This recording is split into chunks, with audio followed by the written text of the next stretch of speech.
नमस्कार मित्रों, हमारी सीरीज चल रही है एपिसोड नंबर 14 की, जिसमें हम बात कर रहे हैं भृगु संहिता की। और भृगु संहिता के अंतर्गत आज हम बात करने जा रहे हैं तुला लग्न के चतुर्थ भाव में यदि सूर्य स्थित हो तो उसके क्या फल आदेश होंगे। प्रथम भाव में 7 नंबर का मतलब होता है कि तुला लग्न और तुला लग्न में सूर्य एकादश भाव का स्वामी हो जाता है। एकादश भाव का स्वामी होकर जब यह एकादश भाव से या अपने स्थान से छठे स्थान पर चतुर्थ भाव में स्थित होता है तो यह 11th हाउस के जो कंटेंट्स है उसको नेगेटिविटी प्रदान करने वाला होता है।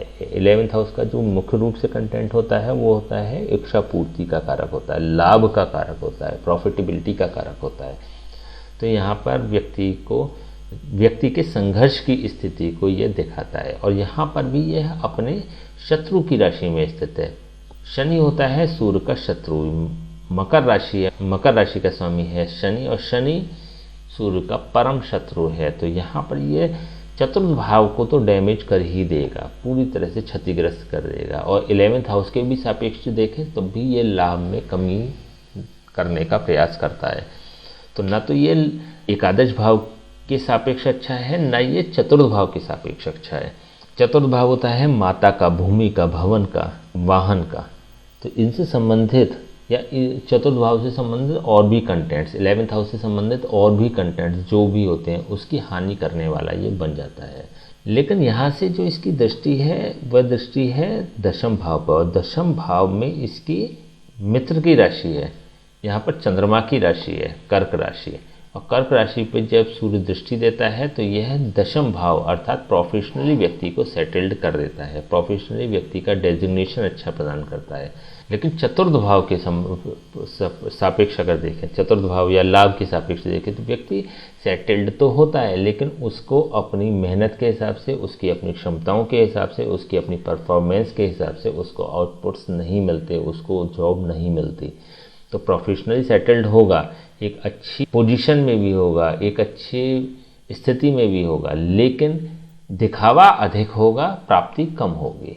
जैसे व्यक्ति की अगर योग्यता 100 रुपये रोज कमाने की तो उसको 50 रुपये ही मिलेंगे, 1 लाख की है तो उसको 50,000 मिलेंगे, 10 लाख की है तो उसको 5 लाख मिलेंगे। तो इस प्रकार से उसकी योग्यताओं के आधार पर अगर देखें तो यह सूर्य कहीं ना कहीं उसको रोकने का प्रयास करता है, उसकी क्षमताओं के अनुरूप उसको प्राप्ति नहीं करने देता। सूर्य होता है नवम भाव का कारक, दशम भाव का कारक और लग्न भाव का कारक। नवम भाव के भी सापेक्ष देखें तो भी ये सूर्य अपने से अष्टम भाव पर स्थित है। तो भाग्य के सापेक्ष भी देखें तो ये सूर्य बहुत पॉजिटिव रिजल्ट्स प्रदान नहीं करेगा, भाग्य की हानि करने वाला होगा।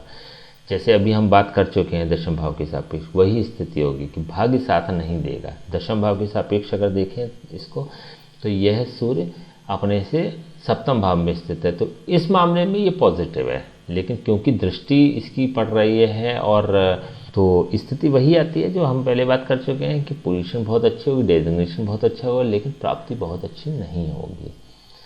लग्न भाव के सापेक्ष देखें तो ये अपने से चतुर्थ भाव में स्थित है, लेकिन वही क्योंकि यह अपनी शत्रु राशि पर स्थित है, प्रबल शत्रु राशि पर स्थित है, तो चाहे नवम भाव हो या दशम भाव हो, एकादश भाव हो अथवा लग्न भाव हो, सभी से संबंधित ये कुछ ना कुछ नेगेटिविटी प्रदान करेगा। विशेष रूप से 22 साल की उम्र तक तो करेगा ही। अगर राहु भी खराब है कुंडली में तो इसकी उम्र हो जाती है 44 ईयर्स, 44 साल की उम्र तक ये परेशान करने वाला होगा। चलिए हम इसके उपाय की बात कर लेते हैं। तुला लग्न में यदि चतुर्थ भाव में स्थित सूर्य होता है तो इसके उपाय की बहुत आवश्यकता होती है, जरूर करना चाहिए। तो ऐसी स्थिति में 3 उपाय हैं, इनमें से आप कैरी कर सकते हैं। विशेष रूप से ये आपको ध्यान रखना है कि यहाँ पर इसके शत्रु ग्रह ना हो। जैसे कि नवम भाव का अगर हम उपाय बताएं, सूर्य का नवम भाव में शिफ्ट करने का या मूव करने का उपाय अगर बात करें तो 43 डेज किसी मंदिर में गेहूं दान करें, मंदिर के अंदर प्रवेश करना है, गेहूं के साथ मंदिर में अंदर प्रवेश करना है, कुछ दक्षिणा रख लीजिएगा और रविवार से प्रारंभ करें, 43 डेज कंटिन्यूसली करें, जिससे कि ये नवम भाव में क्लिक करने लगेगा। जब ये नवम भाव में क्लिक करने लगेगा तो दशम भाव, चतुर्थ भाव से इसके नीचत्व के दोष खत्म होंगे और ये पॉजिटिव हो जाएगा। लेकिन विशेष रूप से ध्यान रखें कि नवम भाव में इसके शत्रु ग्रह नहीं होने चाहिए। शुक्र, शनि या राहु में से विशेष रूप से कोई नहीं होना चाहिए।